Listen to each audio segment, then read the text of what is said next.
Hi friends, welcome to Surya's kitchen.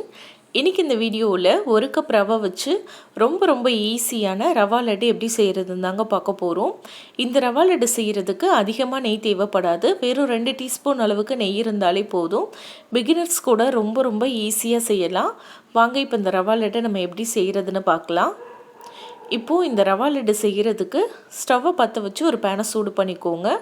இதில் 1 cup அளவுக்கு ரவை சேர்த்துக்கலாம். ரவை வந்து நம்ம உப்புமாக்கெலாம் பயன்படுத்தக்கூடிய ரவை தான்.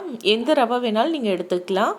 இப்போ ரவை வந்து சேர்த்துட்டு நம்ம வந்து மீடியம் ஃப்ளேமில் ஒரு 7லேருந்து 8 நிமிஷம் வரைக்கும் ரவையை நல்லா கைவிடாமல் வறுத்துக்கலாம். இது சரியான அளவு பார்த்திங்கன்னா 250 கிராம் அளவுக்கு ரவை இருக்கும்.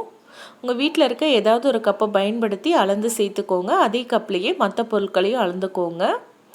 இப்போது ரவையை வந்து நல்லா வாசனை வர வரைக்கும் வறுத்துக்கலாம். ரவை நல்லா எந்த அளவுக்கு வறுக்கிறீங்களோ அந்த அளவுக்கு ரவா லட்டு நல்லா டேஸ்ட்டாக இருக்கும். இப்போ ரவை நல்லா வறுபட்டுருச்சு. இப்போ இது கூட 1/2 கப் அளவுக்கு தேங்காய் துருவல் சேர்த்துக்கலாம். ஃப்ரெஷ்ஷான தேங்காய் துருவல் தான். இதுக்கு பதிலாக உங்ககிட்ட டெசிகேட்டட் கோகனட் இருந்தால் நீங்கள் அதை கூட சேர்த்துக்கலாம். அது சேர்க்கும்போது ரொம்ப நேரம் வறுக்க தேவையில்லை. லைட்டாக சூடு ஏறுற அளவுக்கு வறுத்தா மட்டும் போதும். இப்போ நம்ம இதை வந்து ஒரு 4லேருந்து 5 நிமிஷம் நல்லா வறுத்துக்கலாம்.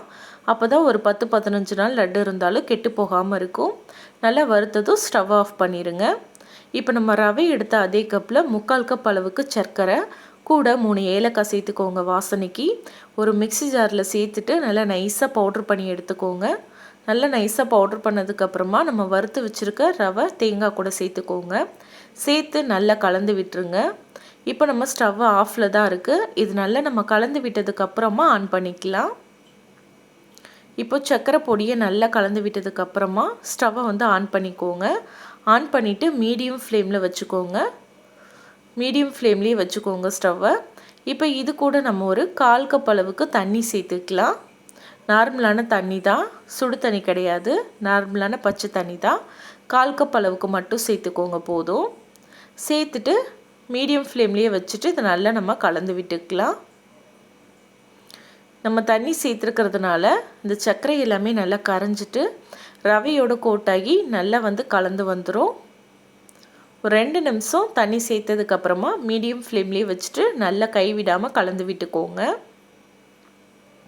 இப்போ நல்லா இந்த அளவுக்கு கலந்ததுக்கப்புறமா இப்போ இது கூட நம்ம ஒரு சின்ன தாளிப்பு கரண்டியில் 2 டீஸ்பூன் அளவுக்கு நெய் சேர்த்து கொஞ்சம் முந்திரி பருப்பும் பாதாம் பருப்பும் சேர்த்து வறுத்துட்டு இதோடு சேர்த்துக்கோங்க.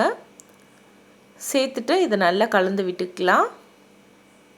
இந்த மாதிரி நீங்கள் கடைசியாக நெய்யில் வறுத்து சேர்க்கும்போது நல்லா வந்து லட்டு நல்லா நெய் வாசனையோடு ரொம்ப நல்லாயிருக்கும் சாப்பிடும்போது. இப்போ நல்லா கலந்து விட்டதுக்கப்புறமா ஸ்டவ் ஆஃப் பண்ணிவிட்டு இது ஸ்டவ்வை விட்டு இறக்கி வச்சுட்டு கை பொறுக்கிற சூடு வர வரைக்கும் ஆற விட்டுட்டு அதுக்கப்புறமா கொஞ்சமாக எடுத்து இந்த மாதிரி நல்லா உருட்டி எடுத்துக்கோங்க.